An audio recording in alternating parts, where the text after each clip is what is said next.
Good. Heads up, small blind, post flop. And we'll play a lot post flop, and that's nice. So this is where our edge is, right? This is where we make the most. And like this is like some rule of thumb for CBET strategy. We need a reason not to CBET. Okay. In other words, CBET 100% of the time, except you have a reason not to do so. Okay. And what can this be? So we'll now take a look at some population reads and some possible exploits. Okay. So population reads are just like a quick explanation. Like we are playing in a pool, right? For example, you're playing on PokerStars or you're playing on Winamax. And people are playing like a little bit differently on every side and on every stakes. But like the recreational players, everyone is individual and play differently, but there are still some population tendencies, right? Some things that most of the recreationals are doing wrong or like are doing the same, etc., etc. And these kind of things, we actually want to know, we want to study these kind of things, and we want to take advantage of them so that we have an unknown opponent. We are not playing a basic strategy, but like an advanced basic strategy. So a strategy that already takes these population tendencies into account, right? And this is what we now try to do a little bit, right? So recreationals overfold a lot to CBETs. So in theory, they should fold normally around like 40 to 45% on the flop, right? And even regulars overfold, but recreationals overfold a lot. So they will fold in the region of around like 55, 57% of the time, right? And this is a lot. Like you have like a 10% bonus fold equity, which is like huge. This is huge. And what's the reason? Like, why are these players actually folding so much to CBETs? And the main reason is that they are donking. So recreational players don't understand the concept of initiative, right? I mean, this is actually just this concept doesn't really exist, but normally the small blind range is stronger. And therefore we have like the betting lead on most board structures. It is normally just about the ranges. But recreationals, they don't really know what the CBET is, and the feeling, the natural response is to bet a lot of their hands when they just have it, right? So they are donking a lot of mid pairs, bottom pairs, and draws. Here and there also top pairs, and the lower the highest card is, the more they are also betting top pairs. So for example, if there's like a king, 8 deuce, they will rarely bet a king, but very often an 8 or a deuce. But when there's like a 7-6-4 board, they will bet a lot of their sevens as well, right? So the drawier and the lower the flop is, the more top pairs your opponents will have in the range. However, if they then check, this makes the range very, very weak. Sure, they will still have a couple of mid pairs, bottom pairs, draws, because they will not donk all of them.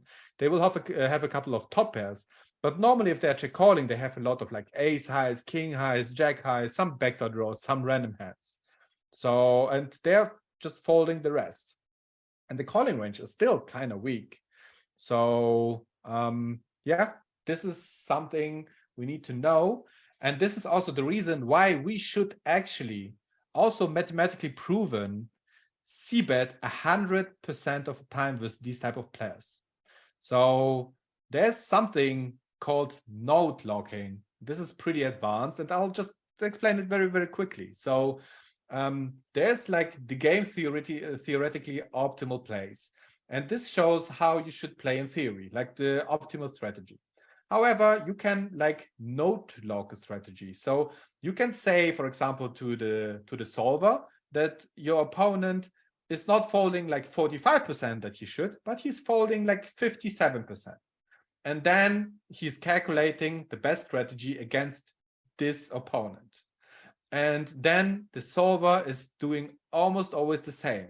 He is suddenly not c-betting like 50 to 60% of the time, what he should do in theory, he's just c-betting 100% of the time, because this is the most profitable scenario. And not only with your air balls, but also with your top pairs, with your mid pairs, and with your bottom pairs, and with your draws, etc., etc., etc.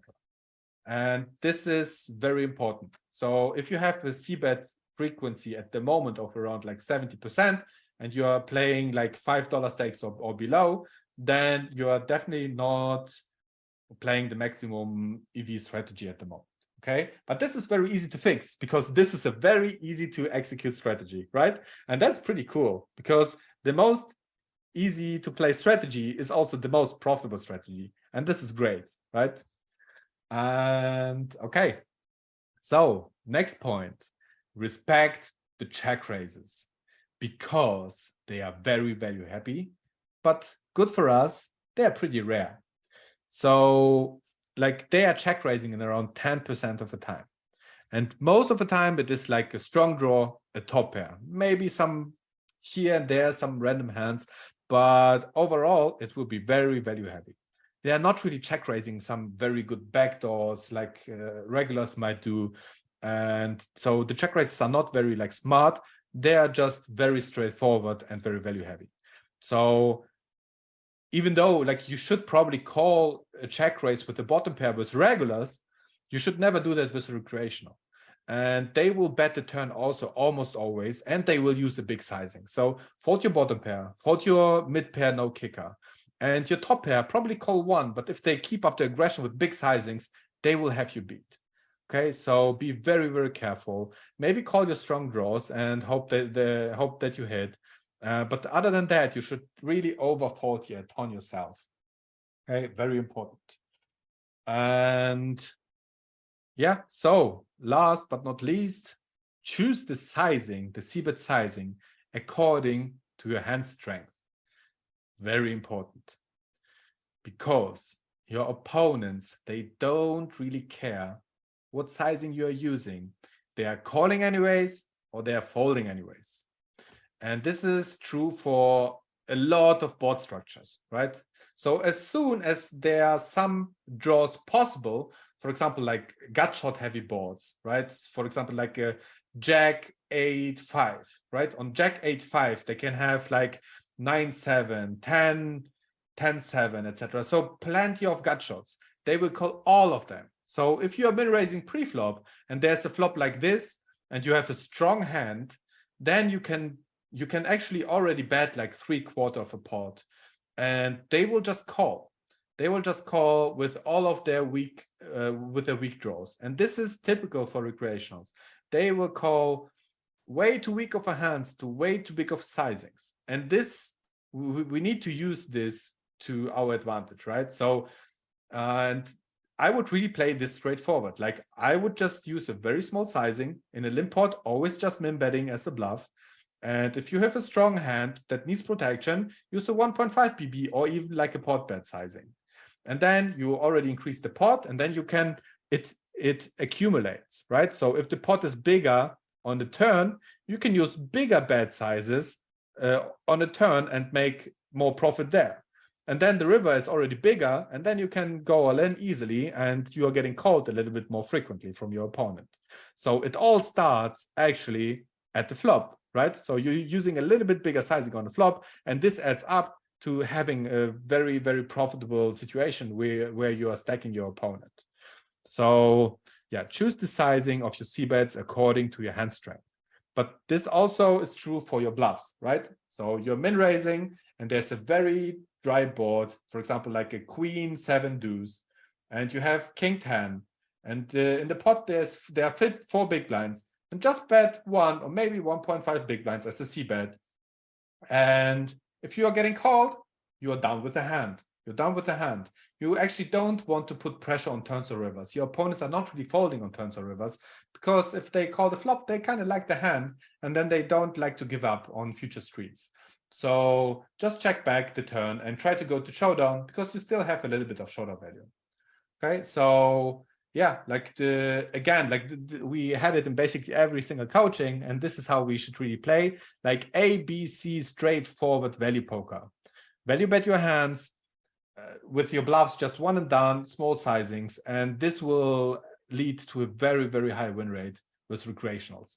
And you need a very high win rate with recreationals. The higher you get in the stakes, the less recreationals you will have, but you're still making the most from the recreational. So you need to be able to squeeze them like a lemon, right? So this is very, very important. And now is the time to learn it, right? So yeah, great that you are here and watching this. So you will be prepared. Okay. So I'll take 1-2 questions to this one before I go on. So someone has a question here. Hello, Razvan here. Can you hear me? Yes, I hear you, Razwan. Okay, I have a question about the respect the check raise strategy. Mm-hmm. I'm losing a lot of chips against recreationals. Mm-hmm. On let's say it's a dry board. Let's say Mm-hmm. it's a queen 6-3. Mm-hmm. I'm c-betting. I have like queen jack, Mm-hmm. and I get check raised. Mm-hmm. I mean, I can fold this hand in like 20 BBs. Should I fold or? Yeah, I think Queen Jack is probably too strong. It's probably too strong to fold. So I think this is like the weakest hand I'm like calling down. I would like check. I would call the check raise and then play. Then I would probably play call. But this is like a very, very, very strong queen. And because your opponents, they will also check raise weaker queens, right? So you'll still beat a couple of their value hands. They might still be here and there a little bit random. So folding a king, a queen jack is probably a little bit over the top, right?